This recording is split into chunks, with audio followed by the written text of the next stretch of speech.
እንግዲህ የገዳምን ሱባኤ የአጋንንት ማሰቃያ ክፍል ማለት እንችላለን። አቶ የሚይዝ ከቅዱስ ቁርባን ቀጥሎ ወደር የለሽ የአጋንንት ማሰቃያ ክፍል ማለት ነው። ወደር የለሽ የግል ጸሎት መሆኑን ደግሞ እንዲህ ስንጨርስና ስንወጣ የሚሰማን የነፍስ የእርካታ ጥግ በቃላት የሚገለጽ አይደለም። በአንጻሩ ስጋ ደግሞ በወስቆሎ ጉንጫችን ምጥጥ ብሎ ምንም ሳናወራ ስለሰነበትን ድምጻችን ተዘግቶ ሰውነታችን ስለሰገድንበት ላብላብ ሸቶ ስትራፖ ይዞን ጸጉራችን አድጎ እንወጣለን። በስመ አብ ወወልድ ወመንፈስ ቅዱስ አሐዱ አምላክ አሜን። በስመ አብ ወወልድ ወመንፈስ ቅዱስ አሐዱ አምላክ አሜን። በስመ አብ ወወልድ ወመንፈስ ቅዱስ አሐዱ አምላክ አሜን። የመሌቱ ተከታታዮች እንደምንሰነበታችሁ አሜን። ሕያው እግዚአብሔር በሰማይና በምድር በፈጠረው አንደበት ሁሉ ስሙ ሁሌም ከፍ ብሎ የተመሰገነ ይሁን አሜን። እንግዲህ ባለፈው ፕሮግራሜ እንደተነጋገርነውና ቃል እንደገባሁት ዛሬ ደግሞ ከመጽሐፌ የማቀርባቸውን ስለ ሱባኤ እንነጋገራለን ማለት ነው። ሕያው እግዚአብሔር ሁላችንንም እኔ እናገር ዘንድ እናንተ የምታዳምጡ ደግሞ ልቦናችሁን ከፍቶ የሚጠቅም ነገር ይሰጣችሁ ዘንድ ቅዱስ ፍቃድ ይሁንልን አሜን። በእርኩሳን መናፍስት ዙሪያ ያለውን ጥልቅ ክፋትና ሴራ ለማጋለጥ በሚደረገው ትግል ውስጥ የራሴን ድርሻ ወይም አሻራ ለማሳረፍ ፈልጌ ያቀረብኩት መጽሐፍ ነው ማለት ነው እና እንደ እግዚአብሔር ፍቃድ በቅርቡ ይታተማል እና የመጽሐፉ ርዕስ ደግሞ ስለ እርኩሳን መናፍስት ከመንስኤ እስከ መፍትሄ የሚል ነው። እሺ እንግዲህ የገዳምን ሱባኤ ሳቀርብላችሁ መነሻነቱ ከምንድን ነው ካላችሁኝ በየጸበል ቦታው በሄድኩበት ለሱባኤም ለጸበልም በሄድኩበት አጋጣሚ ያሰባሰብኩት ስለ እርኩሳን መናፍስት ባህሪ የግድ አንድ ጸበል ቦታ ወይም ደግሞ አጥማቂዎች ባሉበት ቦታ ብቻ ሳይሆን ጸበል ቦታዎች ካህን በሚያጠምቅበት ራሱ ጸበል ብቻ ተከፍቶ ቤተክርስቲያን ግቢ ውስጥ ሆኖ ጸበል የሚጠመቅበት አጥማቂያን ያሉበት ቦታ ሁሉ እየሄድኩ ነው። በቅንጅት የተጠና ጥናት፣ ግለሰባዊ ጥናት ማለት ነው። ተቋማዊ ወይም ደግሞ ድርጅት ወይም የቡድን ሳይሆን የግል የጥናት ውጤት ነው ማለት ነው። ስለዚህ ከዛ በመነሳት ነው ይሄንን ሐሳብ እንድትረዱኝ የሚፈልገው ማለት ነው። እና ሱባኤ ምንድን ነው? እንዴት ይያዛል? ጥቅሙ ምንድን ነው? የሚለውን በዝርዝር እናያለን ማለት ነው። የገዳምን ሱባኤ የአጋንንት ማሰቃያ ክፍል ማለት እንችላለን። ምክንያቱም ንስሐን፣ ጸሎትን፣ ስግደትን፣ ምጽዋትን፣ ጸበል መጠመቅን ምናልባትም እንደ 40 ቀን ሕፃን ንጹሕ የሚያደርገንን ቄደርን ከፈጸምን በኋላ የምናካሄደው መንፈሳዊ ድርጊት በመሆኑና እነዚህን መንፈሳዊ ተጋድሎችን በውስጡ የግዴታ አካቶ የሚይዝ ከቅዱስ ቁርባን ቀጥሎ ወደር የለሽ የአጋንንት ማሰቃያ ክፍል ማለት ነው። ወይም ነፍስ በስጋ ላይ የምትሰለጥንበትና ፍጹም የበላይነት የምታሳይበት ወቅት ቢኖር ሱባኤን የሚያክል የለም። በሌላ አገላለጽ ነፍስ በሰው ላይ እያለሽ ደስ ያለሽን ቀን ንገሪኝ ብትባል ክርስትና ተነስቶ ከቆረበበት ቀን ቀጥሎ ሱባኤ የገባበትን ቀን እንደምትል ምንም ጥያቄ የለውም። እንግዲህ አንድ መኪና ሲሸጥ የመኪናው አጠቃቀም ስርዓት ማንዋል አብሮ ለገዢው ይሰጣል። ይህ ማንዋል መኪናው ይበላሽም አይበላሽም ይሄን ያክል ኪሎ ሜትር ከተነዳ በኋላ ለሰርቪስ ወደ ጋራጅ እንዲሄድ ያዛል። ሰውም እንዲሁ ችግር ይድረስበት አይድረስበት ቢቻል በየዓመት ካለዛ በ2 ዓመት አንዴ ሱባኤ መግባት አለበት። የጤና ማጣትም ይሁን የማህበራዊ ችግር ወይም የትዳርና የልጅ ማጣት ችግሮች ያሉበት ጥያቄውን ለማመልከት እነዚህና የመሳሰሉለት የተሟሉለት ደግሞ ስለተደረገለት ለማመስገን እንዲሁም በቀማኛና በምቀኛ እንዳይወሰድበት በእግዚአብሔር ለማስጠበቅ ወደ ሱባኤ ሄዶ ቢጸልይና ቢያመሰግን ጥሩ ነው። እሺ፣ ሁለት አይነት የገዳም የሱባኤ ጸሎት አይነቶች አሉ። እነሱም የገዳም አርምሞ እና አርምሞ የሌለው በመባል ይከፈላሉ። አርምሞ እና አርምሞ የሌለው ማለት ነው። እስኪ መጀመሪያ እንደ መግቢያ ያክል ወደ ገዳም ስንሄድ መደረግ የሚገባቸውን ቅድመ ሁኔታዎችን እና ከሄድን በኋላ ማድረግ ያለብንን ቅደም ተከተሎች በዝርዝርና በጥልቀት እንዲህ መጀመሪያ ንስሐ መግባት፣ ባለንበት አካባቢ ቀድመን በያዝናቸው የንስሐ አባት ንስሐ በመግባት የተሰጠንን ቀኖናም ጨርሰን ይፍቱኝ ብለን ቢሆን ጥሩ ነው። በመቀጠል ለንስሐ አባትና ለወሳኝ አንድ ቤተሰብ ብቻ ነገረን ብንንቀሳቀስ ጥሩ ነው። በተለይም የሚሄዱበትን ቀን እንኳ ለሰውም ለራስም ፕሮግራም ሳይሰጡ መንፈስ ቅዱስ ባሳሰበን ቀን ድንገት መነሳት ይሻላል። ምክንያቱም ሰይጣን እቅዳችን ውስጥ ጣልቃ እንዳይገባ። ሌላው ከሰፈርና ከቤተሰብ ሰው ጋር አብሮ አለመሄድ ከተቻለ ማለት ነው። በእርግጥ ይሄ ጥቅምም ጉዳትም አለው። አልባሳትን ስናዘጋጅ ደግሞ ለስግደት የሚመች ቱታና ለስጋ ብዙም ምቾት የማይሰጥ ምንጣፍ እና የሌሊት ልብስ እንዲሁም ነጠላ ጫማ፣ ቆሎና በሶ በፌስታል ሳይሆን በጨርቅና ድምፅ በማይረብሽ መቋጠሪያ ማሰር፣ በሶ መበጥበጫ፣ የጸበል ዕቃ፣ የጸሎት መጻሕፍት መታወቂያ መያዝ፣ መንፈሳዊ መጻሕፍትና የመሳሰሉትን መያዝ አለብን። የቻለ ሰው ደግሞ በተለይ አርምሞ ከሆነ የሚሄደው አስቀድሞ ጾምና ስግደትን ቢለማመድ ጥሩ ነው።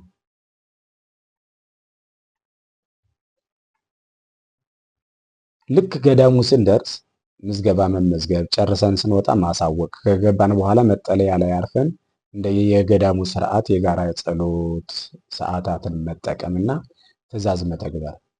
ሰላይና ሌባም ስለሚኖር ከምናስቀምጠው ንብረት ከሌባ መጠንቀቅ፣ ከገንዘባችን የባሰ ሀሳባችን እንዳይሰረቅ መጠንቀቅም በሙሉ ልብ አመስግነንና ችግራችንን ለእግዚአብሔር አመልክተን እንዳንመጣ ያደርገናልና እና ከአንደበታችን የሚወጣውን አነጋገር የሄድንበት ዓላማና ቦታውን የሚመጥን መሆን አለበት። በተለይ ከሐሜትና ካሉባልታ ለመጠበቅ ከሰው ጋር አለማውራት። እንደ ሄድን ወደ አዳራሽ አይገባም። ማታ ላይ ቀድሞ እንደ ትላንት የገባና ብዙ ጊዜ የቆየ ሰው ሲጸልይበት ከዋለበት ቦታ ሁሉ ከተመለሰ በኋላ እና ሱባኤውን ጨርሶ የወጣው ክፍት ቦታ በአስተናጋጆች ተለይቶ ከታወቀ በኋላ በአስተናጋጆች በተሰጠን ቦታ ላይ እናርፋለን። በመቀጠልም የ3 ሰዓት የጋራ ጸሎት ከተደረገ በኋላ እንደየብርታቱ እየሰገድን የግል ጸሎት እዛው ሌሎቹን የተኙትን ሳይረብሹ ማካሄድ።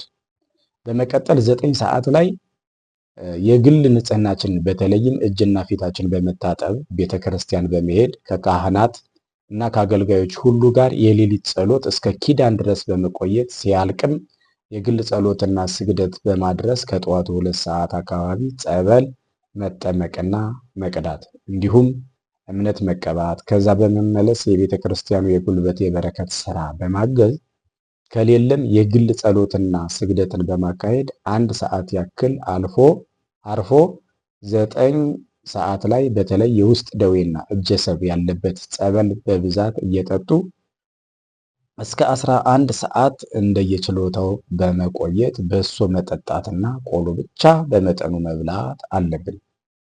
በእርግጥ እስከ ምሽቱ 3 ሰዓት ይበላል። ከዚህ በኋላ እጅግ ደስ የሚለውን የሰርክ ጸሎት ለ2 ሰዓት ያክል ከመነኮሳትና ከመነኮሳይት በአጠቃላይ የገዳሙ አገልጋዮች ጋር ቤተ ክርስቲያን በመሄድ በጋራ ይጸለያል። ይህ የጸሎት ስርዓት በገዳም ቆይታችን ሁሉ በድግግሞሽ በየዕለቱ የሚካሄድ ነው። እንደየገዳሙ ይለያይ እንደሆነ እንጂ አንድ ሰው ከ2 ሳምንት እስከ 2 ወር ባለው ጊዜ ውስጥ ሱባኤውን ጨርሶ መውጣት አለበት። እሺ የአርምሞ ወይም የዝምታ ሱባኤ በጣም በገዳም ወይም ደግሞ ትልቅ የሱባኤ አይነት ተብሎ የሚጠቀስና ትልቅ ጥቅም ያለው ስለሆነ በደንብ አብራርተን እናየዋለን ማለት ነው። ይሄን እንግዲህ የዚህ አይነት ሱባኤ በመለየት ማለትም ከማየት፣ ከመስማት፣ ከመናገር፣ ከመሯሯጥ፣ ከመስጠት፣ ከመቀበል በመታቀብ የሚደርስ ፍጹም ወደር የለሽ የግልጽ ጸሎት ማለት ነው። ለምሳሌ ጻድቃኔ አካባቢ የሚገኝ ምስካበ ቅዱሳን ዋሻ መድኃኔዓለም የሚባል የዋሻ ገዳም ስርዓት በምሳሌነት እንመልከት። ለምሳሌ እኔ በቅርበት ከማውቃቸው ወይም ደግሞ በተደጋጋሚ ከሄድኩባቸው ውስጥ ጻድቃኔ ብዙ ጊዜ አሁን ዋሻ መድኃኔዓለም የምላችሁ ሲሪንቃ ወሎ ማለት ነው። ሲሪንቃ አርሴማ፣ ይርጋለም፣ አቡነ ጎርጎሪዮስ እዚሁ አዲስ አበባ ውስጥ እነዚህ የራሴን ጥናት ያደረግኩባቸው ገዳማት ናቸው ማለት ነው። እና እዚህ አሁን ለይተን እያየን ያለነው የማንን ነው? የዋሻ መድኃኔዓለምን ማለት ነው። እዚህ ገዳም በምንሄድበት ሰዓት ላይ ከላይ የጠቀስኳቸውን ወደ ማንኛውም ገዳም ስንሄድ የምናደርጋቸውን ቅድመ ዝግጅቶች እንደተጠበቁ ሆኖ ገዳሙ ስንሄድ እኔ ካየኋቸው ገዳማት ሁሉ በበለጠ የግል ሱባኤ አረምሞ መያዣ ቁጥሩን በውል እርግጠኛ ባልሆንም እስከ 24 የሚደርሱ በግምት ስፋታቸው 3 በ3 የሆኑ 24 ክፍሎች በኮሪደር ተከፍለው ግማሹ የወንድ ግማሹ የሴት በመሆን ምድር ውስጥ የተሰሩ በፍልሰታና በሁዳዴ ጾሙ ሰው ስለሚበዛ አንድ ዋሻ ውስጥ 3 ሰው ካለዚያ ግን አንድ ዋሻ ለአንድ ሰው ሆኖ የተዘጋጁ ናቸው። ስለ ገዳሙ አመሰራረት ዝርዝር ባልገባው ዋሻው ውስጥ የየራሳቸው መንበር ያላቸው 4 ወይም ከዛ በላይ ታቦቶች ጽላቶች አሉ። ገዳሙ ከመመስረቱ በፊት ንስር አሞራ በየበረሃው ዓለምን ንቀው ስለ ዓለም ሲጸልዩ ያረፉትን ቅዱሳን አባቶችን አጽም ንስር አሞራ እያመጣ የሚያከማችበት ቦታና ምንም ባልተሰራበት አለት ውስጥ ያማረ ቅዳሴና ማህሌት ድምፅ ይሰማበት የነበረ ቦታ እንደነበረና አሁንም በሱባኤ መያዣው ዋሻ ትንንሽ ዋሻዎች የዘጉ አባቶች መኖሪያ ይታያል። ታዲያ ወደዚህ ሱባኤ መያዣ ዋሻና ወደ ዘጉ አባቶች መገኛ ካለ አንድ አስተናጋጅ መነኩሴ ውጪ ድርሽ የሚል ሰው የለም። ዋሻው አካባቢ ላይ ከቋጥኝ ከተፈለፈሉ ትንንሽ በዓት ውስጥ የዘጉና ሰው አይቷቸው የማያውቁ አባቶች በዓት ይታያል። እዚህ ሱባኤ መያዣ ዋሻ ማንም ሰው እንደሄደ ዘው ብሎ ስለፈለገ አይገባም። መጀመሪያ ከላይ በተዘረዘረው አካሄድ መሰረት ሱባኤ የሚይዘው ሰው አዳራሽ ሆኖ ራሱን ማለማመድ አለበት። ማለት አዳራሽ ላይ እና አርምሞ ዋሻ ውስጥ ተገብቶ የአመጋገብ ስርዓቱን የጸሎት ስርዓቱን ፍጹም የተለያዩ ናቸው ለማለት ነው። እዚህ ሱባኤ መያዣ ዋሻ ማንም ሰው እንደሄደ ዘው ብሎ ስለፈለገ አይገባም። መጀመሪያ ከላይ በተዘረዘረው አካሄድ መሰረት ሱባኤ የሚይዝ ሰው አዳራሽ ሆኖ ራሱን ማለማመድ አለበት። እንደሚታየው ከሆነ ወጣትና ጎልማሳ እንጂ ሽማግሌና የጤና እክል ያለበት ወይም የሚጮህና የሚረብሽ መንፈስ ያለበት ሰው የአርምሞ መያዣ ዋሻ ውስጥ አይገባም። አዳራሹ ውስጥ 6 ወር ድረስ የተቀመጡ ሁሉ ገብተው የማያውቁ አሉ። ምክንያታቸው ስትጠይቅ በጣም ከባድ እንደሆነ ይነግረዋል። አዳራሽ ውስጥ እንደሄዱ ይተኛሉ 2 ወር 3 ወር ምናልባትም ደግሞ 6 ወርና ከዛ በላይ የሚሆናቸውም አልፎ አልፎ አጋጥመውኛል። እና እነዛን ለምንድን ነው የአርምሞ ዋሻ ውስጥ ማትገቡት ሲባል እንዴ እሱ በጣም ከባድ ነው፣ በጣም ያስፈራል፣ ጾሙንም ስግደቱንም አንችለውም፣ ወይም ደግሞ እንትን አጠቃላይ እዛ ያለውን ነባራዊ ሁኔታ በጣም ከባድ ነው ይላሉ።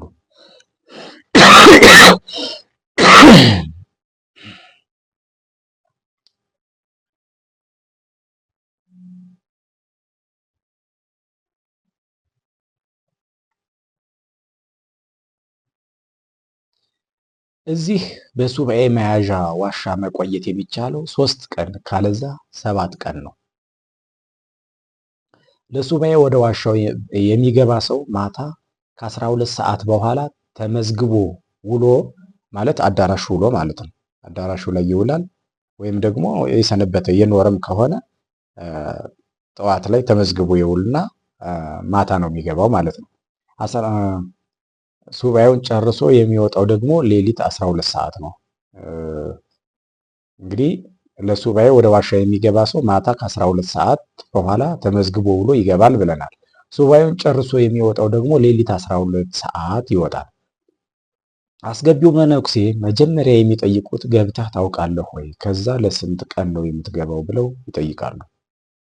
ገብቶ የማያውቅ ሰው ለ7 ካላቸው ትችላለህ ወይ በማለት ፈርተው አዳራሽ ውስጥ ሆነው ያልገቡት ሰዎች ያስፈራሩት አንሶ መነኩሴውም ሲደግሙት ጉልበት ያስርዳል። እሺ አሁን የዋሻውን ገጽታ ደግሞ ልንገራችሁ።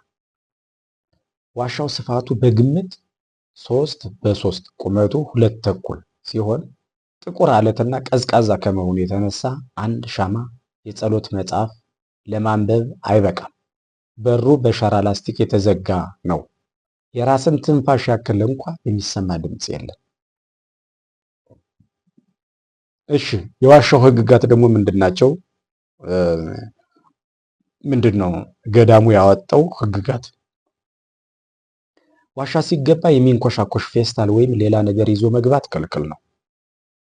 በተለይ ይሄ ከገዳም ወይም ለአርመሞ እንሂድ ብሎ ለሚነሳ ሰው ጠቃሚ ነው ማለት ነው። አሁን ይሄ አገላለጽ እንግዲህ ዋሻ ሲገባ የሚንኮሻኮሽ ፌስታል ወይም ሌላ ነገር ይዞ መግባት ክልክል ነው። የሚፈቀደው የማይጮህ ነገር ለምሳሌ ሽምብራና በሶ ታስሮ የሚገባው በጨርቅ ነው።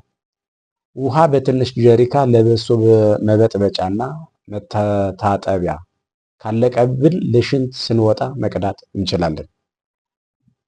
ፈጽሞ ብቻችንን ብንሆንም እንኳ ድምፅ ማውጣት አይቻልም። በምንም ምክንያት ከሌሊቱ 11 ሰዓት እና ማታ ከ12 ሰዓት ውጪ ለሽንት እንኳ መውጣት ክልክል ነው። በዚህም የተነሳ ጸበል እንኳ መጠጣት የተከለከለ ነው። ምናልባት ህልመ ሌሊት የመጣብን ከሆነ ሌሊት በመውጣት ታጥበን ውጭ ወጥተን አዳራሽ ካሉት ጋር ሳንገናኝ እና እንደነሱ ሳንመገብ ውለን ማታ መመለስ እንችላለን። ሲጀመር ሴቶች የሴቶች ልማድ ላይ ከሆኑ አይገቡም። የሚገዛ ነገር እንኳ ቢሆን ገንዘብና በጽሁፍ አድርገን የምንፈልገውን ጽፈን የላስቲኩ በር ጋር ስናስቀምጥ አስተናጋጅ መነኩሴ መጥቶ የጻፍነውን ገዝቶ እዛው ቦታ ላይ አስቀምጦልን ይሄዳል። ለምሳሌ ከቅዝቃዜው የተነሳ ክብሪት በላስቲክ ካልተጠቀለለ በስተቀር ስለማይጫር መግዛት ግዴታ ሊሆን ይችላል። ውሃም ሊያስፈልገን ይችላል። ሻማም ካለቀብን እንደዛው። በሚገርም ሁኔታ ከጎረቤት ካለው ዋሻ ድምፅ ሊሰማ የሚችለው በ24 ሰዓት አንዴ ማለትም ከቀኑ 11 ሰዓት ላይ በሶ ሲበጠበጥ ብቻ ነው። በነገራችን ላይ በየሰዓቱ ጸሎትና ስግደት ስለምናደርግ መነኩሴው በጤናማ ሁኔታ ላይ መሆናችንን የዋሻ መግቢያ በር ላይ በመጠጋት የስግደት ድምፅ በመስማት ብቻ አረጋግጠው ይሄዳሉ። እንግዲህ በህይወት የለም ወይ አለ ወይም ደግሞ ችግር አጋጥሞታል ወይ የሚለውን እንትን ከፍተው ገብተው አያዩ። ውጭ ላይ ግን አዳምጠው ነው የሚሄዱት። እሺ የገዳሙ የአመጋገብ ስርዓት። ከቤታችን ስንወጣ ለራሳችን ቃል መግባት መቻል አለብን። ይቅርታ፣ የገዳሙ የአመጋገብ ስርዓት በዚህ የአርምሞ ሱባዔ ዋሻ ውስጥ መመገብ የሚቻለው በ24 ሰዓት አንዴ ከቀኑ 11 ሰዓት ብቻ ሲሆን መመገብ የሚቻለውም አንድ ፍኝ ወይም ጭብጥ ሙሉ ሽምብራ፣ ትንሿ ኒኬል ሙሉ በሶ ተበጥብጦ ብቻ መመገብ ይቻላል። ሱባኤ ሲገባ ሁልጊዜ ራዕይና ህልም በጉጉት የሚጠበቁ ነገሮችና ተስፋዎች የጥያቄያችን መልስ ተብሎ ይጠበቃል። ሱባኤውን ጨርሰን ስንወጣም ሰዎች የሚጠይቁን ምን ህልም አየህ በማለት ነው። እሺ የሱባኤው መልስ ምንድን ነው? እንዴት ነው? እዛ ሱባኤ ገብቶ ከተወጣ በኋላ የምናገኘው መልስስ እንዴት ነው የሚባል ጥያቄ ሊነሳ ይችላል። ከቤታችን ስንወጣ ለራሳችን ቃል መግባት መቻል አለብን። ይኸውም እግዚአብሔር የምንፈልገውን ሳይሆን የሚያስፈልገንን የሚያውቅና የሚሰጥ አምላክ መሆኑን፣ የጠየቅነው ነገር ለነፍሳችን መሰናክል የሚሆን ከሆነ ደግሞ ጭራሹን ላይሰጠን እንደሚችል፣ ከሰጠን ደግሞ የሚሰጥበትን ሰዓትና ወቅት እኛ ሳንሆን ወሳኙ እሱ መሆኑን እና እንኳን በክርስትና ሆነን ለዚያውም በሱባኤ የጠየቅነውን ቀርቶ አረቦቹን ጭው ባለ በረሃ ላይ ወይም የአማንያን ሆነው አፈር ነዳጅ አድርገው እንዲኖሩ ብቻ ሳይሆን እኛን መርጠውና አሰልፈው በሰራተኛነት እንዲወስዱን ያደረጋቸው የኢአማንያን አምላክ መሆኑንና ሩህሩህ እንጂ ጨካኝ አምላክ አለመሆኑን ማመንና እኛ ያልነው ሳይሆን እሱ የፈቀደው ይሻለናል በማለት ራስን ማዘጋጀት ግድ ነው። በአጠቃላይ በማኩረፍና በማጉረምረም ጸሎትንም በማቋረጥ ሰይጣንን ማስደሰትና እድል መስጠት የለብንም ማለት ነው። የአርምሞ ሱባኤ አሁን ደግሞ ወደር የለሽ ያልንበትን ምክንያት ለማየት እንሞክር።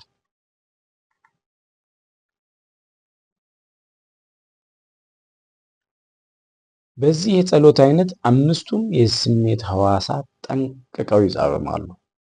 ለምሳሌ በአይን ከማየት ስንጀምር የሰው ፎቅና መኪና እያየ ከዚህ ህንፃ ባለቤት ጋር ሲነጻጸር አሁን የኔ ኑሮ ነው ወይ አሟሟቴስ ኖሬ ይባላል እያለ በቅናት አያቃጥለንም።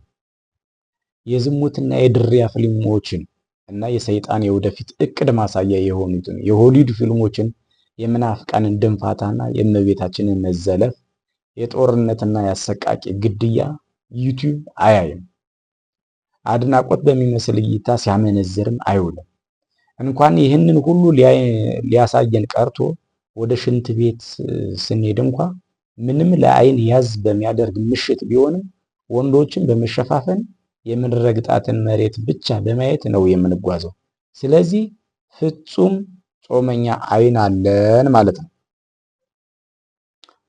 እሺ ሌላው የስሜት አካል ደግሞ በጆሮ ከመስማት ስንቀጥል ደግሞ ጆሮአችንን የዳንኪራ እና የዘፈን ድምፅ፣ የስድብ፣ የሐሜት እንዲሁም የሐዘንና የግፍ ድምፅን ቀርቶ የራሳችንን ድምፅ አይሰማም። የዘማውያንና የወስዋሽ ጀንጃኝ የስልክ ጥሪም አይሰማም። አፋችን አይናገርም። እግዚአብሔርን የሚያሳዝን የሰው ልጅ ቅስም ሰባሪና አጥንት ሰርስሮ የሚገባ ስድብና ሽሙጥን አይሳደብም። አስካሪና ለጤናም ይሁን ለነፍስ ወይም ለሕሊና ጸር የሆነን እላፊ መጠጥን ሊጠጣ ቀርቶ ውሃ እንኳን ከ24 ሰዓት ውጪ ጠብታ አይቀምስም። ምክንያቱም ራስን መሸወድ ጥቅም ስለሌለው ማለት ነው። እዛ ጋር እስኪ ኧረ በጣም ራበኝ እንደ ይችን አንድ እፍኝ ሙሉ ማለት ይቺ ነች፣ በዚች እፍኝ ሙሉ አለፍ አድርጌ ትንሽ ልጨምርበት ካለ የሚከለክለው የለም፣ ግን ጥሩ አይደለም። ስለዚህ ጾምን ውጭ ላይ ተለማምዶ መግባት የሚባለው ለዚህ ነው። እንዲሁም አንዳንዴ ፍጹማን ወይም ደግሞ እነዚህ የበቁ ወይም የዘጉ አባቶች የሚባሉት አንዱ እንትናቸው የጾም ልምምዱም ወደዛ ይወስዳቸዋል። 4 ፍሬ ባቄላ 5 ፍሬ ባቄላ በልተው በ24 ሰዓት ውስጥ አንዴ ይኖራሉ የሚባልበት አጋጣሚ ከዚህ የመጣ ይመስላል። ለምሳሌ ሽንታችን አይመጣም፣ አልጠጣንም። አንድ ኒኬል ከ24 ሰዓት ውጪ ሽንት አያስመጣም። አንድ እፍኝ ሽምብራም ሌላ እንትን አይመጣም። እሺ አፍንጫችንም ጾመኛ ነው። የሚመስጥና ዝሙትን የሚቀሰቅስ ሽቶ ክትፎና ጥብስ ሊያሸጥ ቀርቶ ዋሻ ውስጥ ያለችውን ውስን የህይወት ማቆያ አየር ብቻ እየተነፈሰ ይቆያል። ምላሳችንም ይጾማል። ይህ ይጣፍጣል፣ ይህ ደግሞ ይቆመጥጣል፣ ይህ ይመራል፣ ይህም ደስ ይላል። ጨው በዛበት አነሰበት ከማለት ቦዝኖ ተመሳሳይ ጣዕም ያለውን በሶና ሽምብራ ብቻ በተደጋጋሚ ለ7 ቀን እየቀመሰ ይቆያል። እንግዲህ እየበላ አይባልም፣ እየቀመሰ ነው። እጃችንም የስርቆትና የግፍ የማጭበርበር የጥንቆላ የኪሳራም ይሁን የትርፍ ብር ከመቁጠር ይልቅ ከመስጠትም ሆነ ከመቀበል ተቆጥቦ የጸሎት መጽሐፍን ብቻ ጨብጦ ይውልና ያድራል። ለስግደትና ለእግዚአብሔር ክብር ከመሬት ወደ ጣሪያ መስቀል እየሰራ ሲመላለስ ይውላል።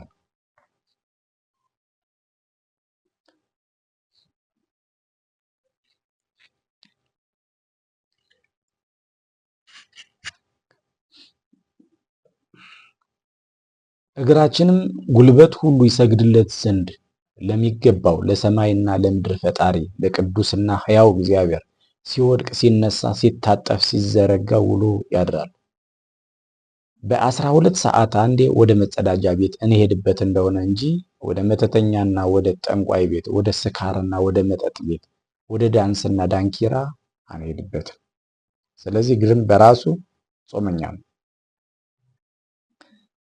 አላሰግደውን ብሎ በቢራና በእንጀራም ይሁን በሌላ ቀኑን ሙሉ ሲያግበሰብስ በዋለው ምግብ ተነፍቶ እና ተወጥሮ የነበረው ሆዳችንም በ24 ሰዓት አንዴ ለዛውም ጭብጥ ሙሉ ሽምብራና ትንሿ ንኬል ሙሉ በሶ ብቻ በመብላቱ ተንፍሶና ተጣብቆ ይሰነብታል።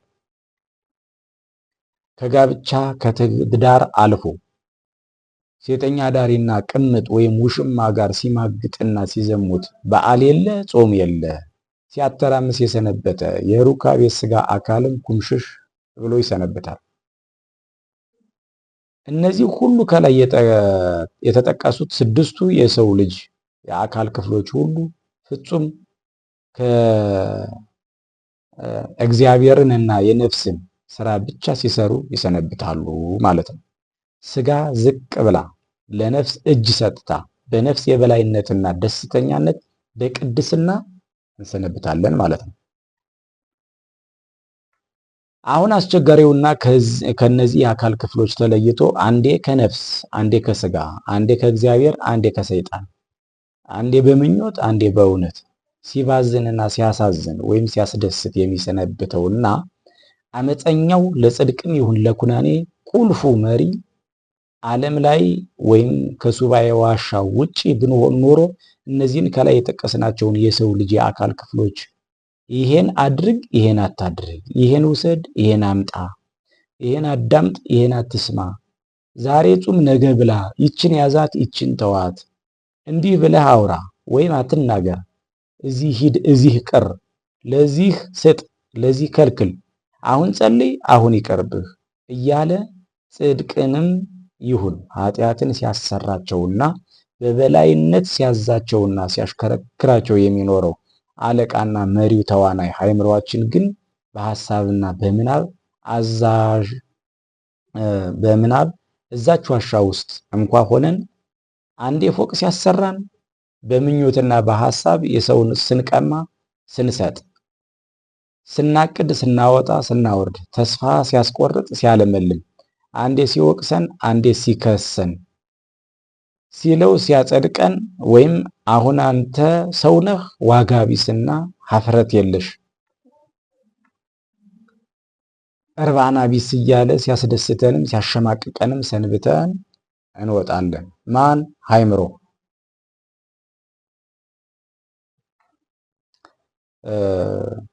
በአርምሞ ጊዜ ከአእምሮአችን ውጪ ሁሉም የስሜት ሐዋሳቶች ይጾማሉ። ወጣም ወረደም ግን አትራፊዎች፣ ድል አድራጊዎች፣ የእግዚአብሔር ልጆች ሆነን ከአጋንንት ማሰቃያ ክፍል እንደነበርን እያሰብን መቼ ይሆን የምንመለሰው እያልን ወደ ቤታችን እንመለሳለን። ይሄ ነው እንግዲህ የሱባኤ አይነቶችና ውጤታቸው እንዲሁም ጥቅማቸው። አንዳንድ ጊዜ በእርግጥ ስለ አርምሞ ሱባኤ ውጭ ላይ የሚወሩ ወሬዎች አሉ። አንደኛ ጾሙ ከባድ ነው፣ ሁለተኛ ያስፈራል፣ አንበሳና ነብር ሌላም ነገር ይመጣል የሚሉ ሰዎችም አሉ። በእርግጥ እንደተባለው ጾሙ ለምሳሌ ከእንትኑ ጋር የሚለየው ምን መሰላችሁ?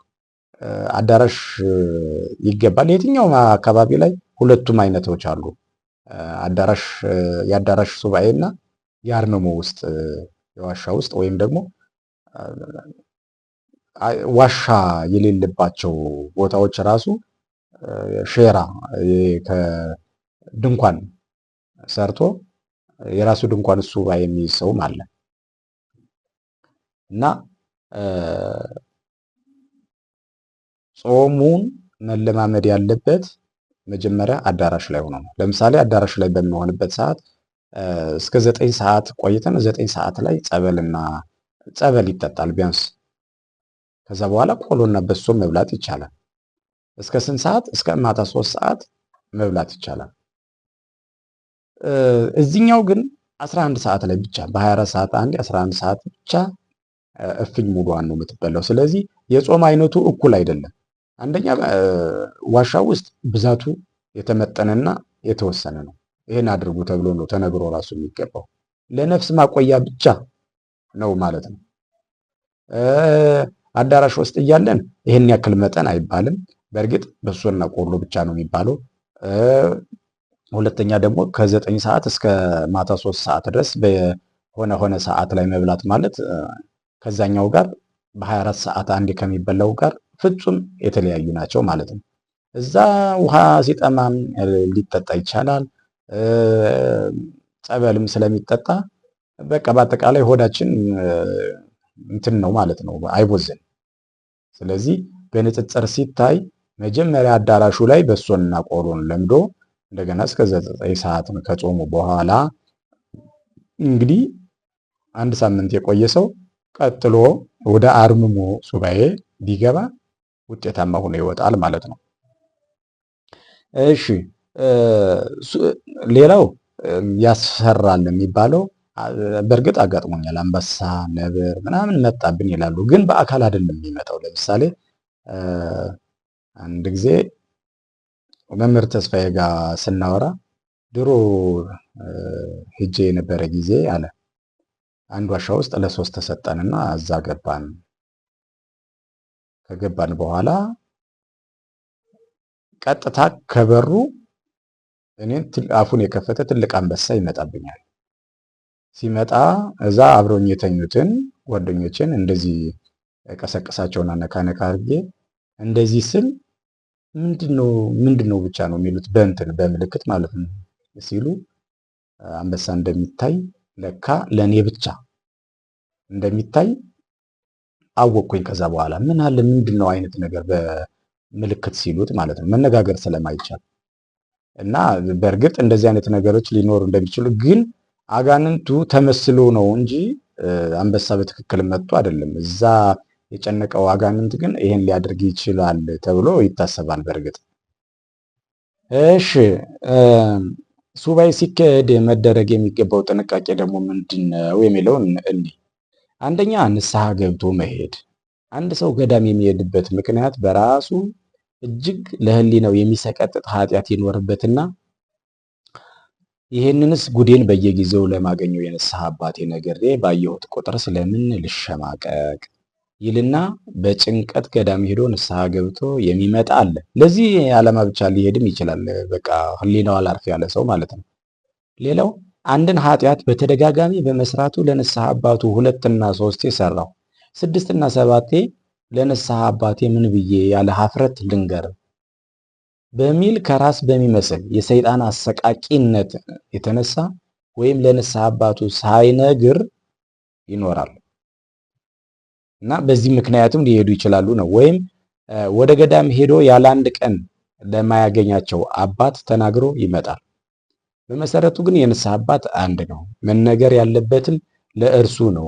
ወደ ገዳም ሲኬድም ጣጣን ጨርሶ ቢሆኑ ጥሩ ነው እንጂ 2 እና 3 የንስሐ አባት አይመከርም። ምንም እንኳ ስልቹ የንስሐ አባት ሊያጋጥም ቢችልም ማለት ነው። ሁለተኛ ወሬ አለማውራት። አንደኛ የጸሎት ሰዓታችንን ይሻማብናል፣ ወሬ ማውራት ማለት ነው። ሁለተኛ ወሬ ከበዛ መሃሉ ላይ የእግዚአብሔር ፈጽሞ የሚጠላው ሐሜት ይኖራል። ከዛም ጸብና ክርክርም በማስነሳት ከሁሉ አንሳለሁ በሚባልበት ቦታ የኔ ሐሳብ ትክክል ነው በመባባል በቅዱሱ ቦታ እርኩሰት ፈጽመን በረከታችንን አባክነን እና ሸራርፈን ተስፋ በመቁረጥ ራሳችንን እየወቀስን እንመለሳለን። ስለዚህ በተቻለ መጠን አርምሞ ያልሆነ ሱባኤ ከሰው ጋር ላለመነጋገር ለራስ አሳምኖ መንቀሳቀስ ግድ ነው ማለት ነው። ከሚያውቁት ሰው ጋር አለመሄድ፣ ይህ ሰው አበድረኝ ብለኸው ወይ አበድረኝ ብሎህ ሊያስቀይም ይችላል። ከማናውቀው ሰው ይልቅ በወሬ ልንጠመድ የምንችለው ከእንደዚህ አይነት ሰው ጋር ስለሆነ ነው። ከምናውቀው ሰው ጋር ብዙ ጊዜ ያለመሄድ አድቫንቴጁ ይሻላል የሚባለው ለዚህ ነው። በእርግጥ አደጋ ቢደርስ አንድ ነገር ቢሆን ምናምን የሚያውቁት ሰው ለቤተሰብም በመንገር የቅርብ ተጠሪም በመሆን አንዳንድ ነገሮችን እንትን ሊል ይችላል። ከዛ ውጭ ግን ሊጸልይና ሊሰግድ ሊጾም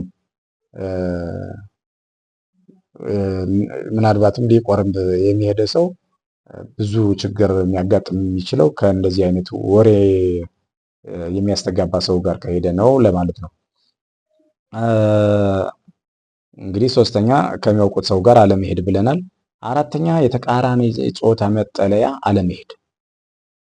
እንግዲህ ከተማ ላይ ሱሪ የለበሰችዋን ወይ ሽንጥና ዳሌ ወይ ቅርጽና ቁመና የሚል ሰይጣን በወግና በክብር ቀሚስ ለብሳ የተሸፋፈናቸዋንም ወይ ስነ ስርዓት ወይ ስብዕና ይችን ያትማ ቀሚስ ውስጥ ሆኖ ውበቷ ያንጸባርቃል ማለቱን ያውቅበታል ሰይጣን ማለት ነው። ስለዚህ አመንዝራነቱን እዚያም አልቀረም ማለት ነው።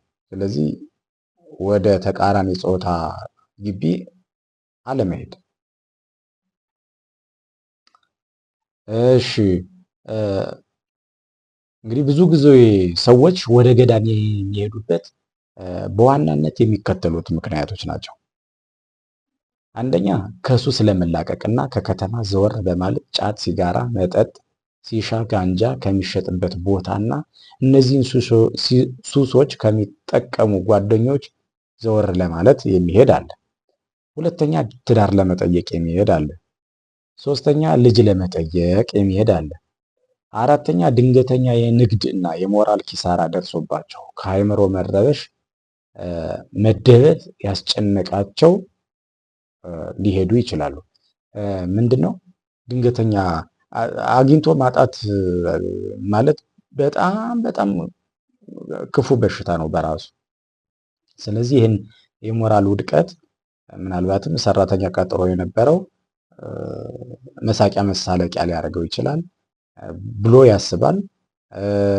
እንደገናም ደግሞ ጥሩ ጥሩ ነገር የለመደ ያንን ሲያጣ አእምሮ በመቆዘምና በመሸማቀቅ ሊያስቸግረው ስለሚችል በቃ የሰውን ዓይን ለማየት እስከ መፍራት ድረስ ስለሚያደርስ ወደ ገዳም በዚህ ምክንያት የሚሄዱም አሉ ማለት ነው። አምስተኛ በመተት ታስረው የአካላዊ፣ የሞራል፣ የኢኮኖሚ፣ የማህበራዊ ቀውስ ያጋጥሟቸው ይሄዳሉ። በቃ ቢሉት ስኬት ያጡ ማለት በመተት እንደታሰሩ ውስጣቸው እየነገራቸው እንትን የሚሉ እዚህ ሁኜ መጾም፣ መጸለይ፣ መስገድ አልችልም፣ መጠመቅም አልችልም። ስለዚህ እዛው ገዳሙ ሄጄ ስራዬ ሁሉ እሱ ሆኖ መሰንበት አለብኝ ተብሎ ይኬዳል። ይሄ ሲባል 7 እና 14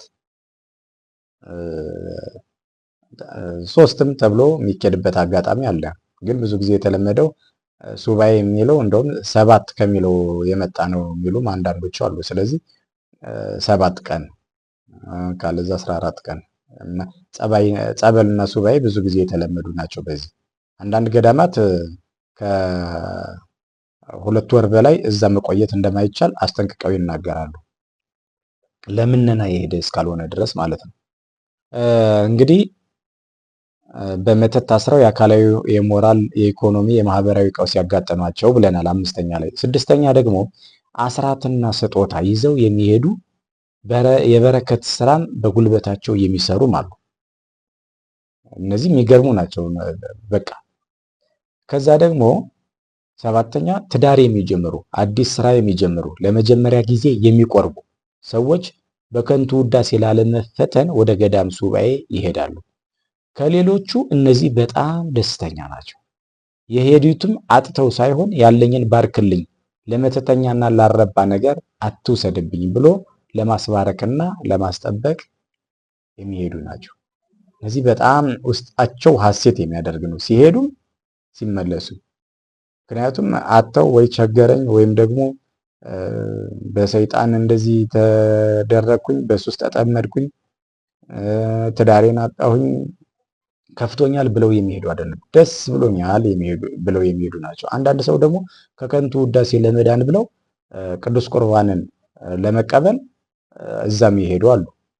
ምንድነው ምክንያታችሁ ስትላቸው አይ እኛ እንደቆረብን ሰው እንዲያውቅብን እና ከንቱ ውዳሴ እንትን ቅዱስ ቁርባን እንደኔ አመለካከት ነው። ታዲያ እንደኔ አመለካከት ቅዱስ ቁርባን መቀበል ከንቱ ውዳሴ ነው ብሎ ማለት አይቻልም። ማንም ሰው እንዲወስድ የተደረገና በእግዚአብሔር የተሰጠ በነፃ የተሰጠ ዋጋ የከፈለበት ግን በነፃ የሰጠን ስለሆነ ሰው እንዲያውም ሲቀበሉ አይቶ ለሌላው አራያ መሆን ነው እንጂ ተደብቆ እንትን ማለት ከንቱ ውዳሴ ነው ማለት የሚያስኬድ አይመስለኝም በራሴ እንትን። እሺ ወደ ሱባኤ ሲኬድ መደረግ ከሚገባቸው ቅድመ ጥንቃቄዎች ውስጥ ንስሐ ሲሆን፣ ቀጥሎ ደግሞ ጸበል ቦታ ስንሄድ እንደሚደረገው ሁሉ እኛ ደርሰን እስክንመለስ ቤታችን ላይ እንዳይጠብቀን አስረን ገዝተን አብሮ እንዲሄድ ማድረግ አለብን። መቼም እንግዲህ ውጣ ተብሎ አልወጣም ብሎ ነው የተቸገረው አይደል ሰው። እንግዲያውስ ሲሄድ እዚህ ቤቴ ላይ፣ ልብሴ ላይ፣ ዛፍ ላይ፣ መንገድ ላይ እንዳትቀር በቅዱስ ሚካኤል ስም አስሬሃለሁ ብሎ ግን አብሮ ሄዶ መጠመቅና እንትን ማለት አለበት ሰው። ካለዛ አስቸጋሪ ነገር ነው። ልክ አቡነ ተክለ ሃይማኖት ገድል ላይ እንዳለው ሁሉ ማለት ነው። እና ከልጅነታችን ስትሄዱ በሄዳችሁበት አትመለሱ ይባላል ጸበል እንኳን። ምክንያቱም የዛ ታሪክ ስላለ ነው። እሺ ወደ ሱባኤ ሲኬድ መደረግ ከሚገባቸው ቅድመ ጥንቃቄዎች ንስሐ ሲሆን፣ ቀጥሎ ደግሞ ጸበል ቦታ ስንሄድ እንደሚደረገው ሁሉ እኛ ደርሰን እስክንመለስ ቤታችን ላይ እንዳይጠብቀን አስረን ገዝተን አብሮ እንዲሄድ ማድረግ አለብን። ልክ መናፍቃን ቤትም ይሁን ጠንቋይ ቤት ከማስጠንቆል ውጪ ለስለላና ለተለያዩ ምክንያቶች ስንሄድ ቅዱሳን መላእክትን ጥበቃ ለምንንና አሳውቀን ቅባ ቅዱስ ተቀብተን እንደምንሄደው ሁሉ ማለት ነው።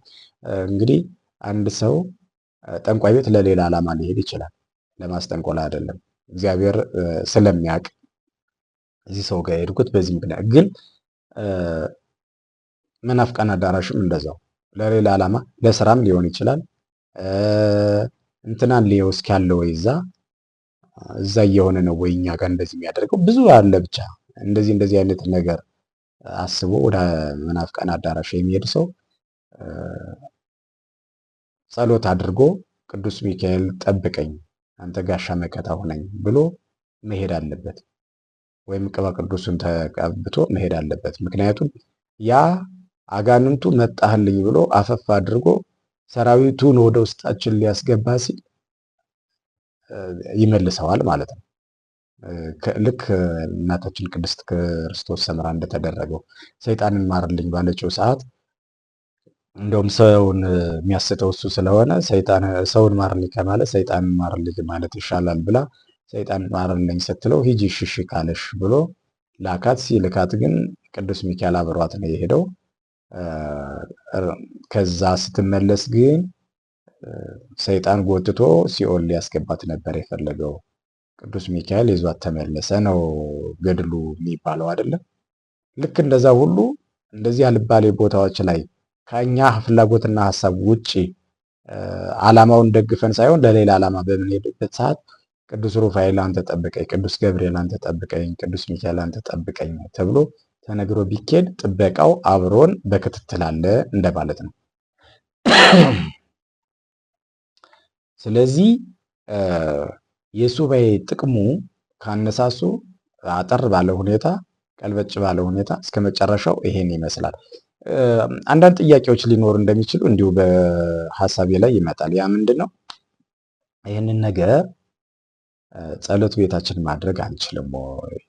ወይም ደግሞ ቤታችን ማድረግ አይቻልም ወይ የምትሉ ልትኖሩ ትችሉ ይሆናል። አንዳንድ አባቶች ድሮ እንደዚህ ያደርጋሉ። ምቹ የሆነ የሱባኤ የጸበል ቦታዎች ላይ ላይኖር ስለሚችል ወይም ደግሞ እዛ የማያስኬድ የአካል ጉዳትም ይሁን የርኩሳን መናፍስት አላስኬድ ብሎ እንትን ያለው ብቻ ብዙ ምክንያቶች ሊኖሩ ስለሚችሉ ቤት ውስጥ አርምሞ ሊያዝ ይችላል፣ የተዘጋ ቤት ውስጥ። ነገር ግን ቅድም ያልኳችሁ ሁሉም የስሜት ሕዋሳት እዛ ቤታችን ውስጥ ሆነው ይጾማሉ ማለት ከባድ ነው። ቢያንስ ጆሮአችን ከውጭ ሰው የሚናገርን ሰው ይሰማል እና በዛ ያ ሰው በተነጋገረው ርዕስ ዙሪያ ጭንቅላቱ ቢዚ ይሆንና አላስፈላጊ ነገር ውስጥ ሊገባ ይችላል ማለት ነው። በተመስጦ ለመጸለይ አስቸጋሪ ይሆናል፣ አይቻልም በተመስጦ እንትን ለማለት ማለት ነው። እና እነዚህ ነገሮችን እንትን ለማለት ቤት ውስጥ ያለ ሱባኤና ወደ ገዳም ተሄዶ የሚደረግ ሱባኤ እኩል አይደሉም ለማለት ነው። ሌላው እንግዲህ ይህን ሁሉ አድርገን ስንወጣ ቅድም ተባለው ሆዳችን ተጣብቆ ድምፃችን ሁሉ ተዘግቶ ፀጉራችን አድጎ ተንጨብሮ ሌላ ሰው መስለን እንደዛ ሆኖ ነፍስ በስጋ ላይ ድል አድራጊነትን ተሰምቷት ስጋን ንቀን ነፍስን አጽድቀን እንመለሳለን። ከዛ በኋላ በዛ አጋጣሚ ህልሞች ይኖራሉ። በህልም ይነገራል፣ ላይነገርም ይችላል። አብዛኛው ሰው ግን በህልም የሆነ መልስ አግኝቶ ይወጣል። አብዛኛው ሰው ማለት ነው። ከዛ በኋላ ምናልባት አብሮ ተጣብቆ የነበረ እርኩስ መንፈስ የሚኖር ግን ሊሸውድ ይችላል። አንዴ የሆነ ህልም ከታየ ለምሳሌ ቤታችን ሆነን በምንጸልይ ሰዓት እዚህ ገዳም ላይ ሂድ የሚል ቅዱስ ሚካኤል መስሎ የሚናገርበት ሰዓት አለ። ስለ ምንድነው ያ ቤት ላይ መከራና እሳት ከበዛበት በጸሎትና በስግደት የምንበረታ ከሆነ ወደ ገዳም ሂድ ብሎሃል ቅዱስ ሚካኤል ነኝ እና ወደዚህ ጸበሌ በማለት ቅዱስ ሚካኤል መስሎ መልእክት ሊያመጣ ይችላል። ወይም ድንግል ማርያም እመቤታችንን በዛ ሰዓት ላይ ይሄን መልስ አለማስተናገድ። ይልቁንስ ምንድነው የሚደረገው? ደግሞ በዚህ ርዕስ ዙሪያ ተደጋጋሚ ጸሎት ይደረግበታል። እግዚአብሔር ሆይ ካንተ ነው ይሄ ወይስ እንደ ተብሎ እንትን ሲባል በዛ ርዕስ ዙሪያ ከርኩሳን መናፍስት ከሆነ ደግሞ እንትን ማለት በእግዚአብሔር ስም የመምጣት ኃይል የላቸውም። ስለዚህ ደግሞ ደጋግሞ የሚታይ እንትን መልእክት ከሆነ ከእግዚአብሔር የሆነ ስለሆነ ያንን አለመግፋት ጥሩ ነገር ነው ማለት ነው። እና ሱባኤ ይሄን ይመስላል። የመጽሐፌ ክፍል ውስጥ ያሰፈርኩት ሱባኤን በተመለከተ ባጭሩ ይሄ ነው። እግዚአብሔር የሚጠቅመን ያድርግልን። ይሄንን በተመለከተ ይሄንን አይነት እቅድ ይዛችሁ ስለ ሱባኤና ወደ ሱባኤ ጉዞ ብታደርጉ ይጠቅማችኋል ብዬ ስላሰብኩ ነው ይሄን ያቀረብኩት። በተለይ ደግሞ ከዚህ ስትነሱ አርምሞ ለመያዝ ምን ማድረግ አለብን የሚለውን እንድታስቡበትና ቅድመ ዝግጅት ተደርጎ የጾም ልምምድም ከተቻለ ተደርጎ ንስሐን አጠናቆ መያዝ ያለበትም ደግሞ ምን እንደሆነ አውቆ እንዲሄድ የተናገርኩት እንትን ወይም የጻፍኩት ስለሆነ እግዚአብሔር ሁላችንም እንድንጠቀምበት ይርዳን። በሚቀጥለው ስለ እርኩሳን መናፍስት የጻፍኩትን ደግሞ ቀጥሎ በየጸበሉ ዞሬ ባጠናሁት መሰረት የሐቅሜን ያቀረብኩትን ትዝብቴን አቀርባለሁ። እናንተ እንድትሰሙኝ እኔ እናገር ዘንድ እግዚአብሔር ይፍቀድልን። ሰላም ሰንብቱልኝ።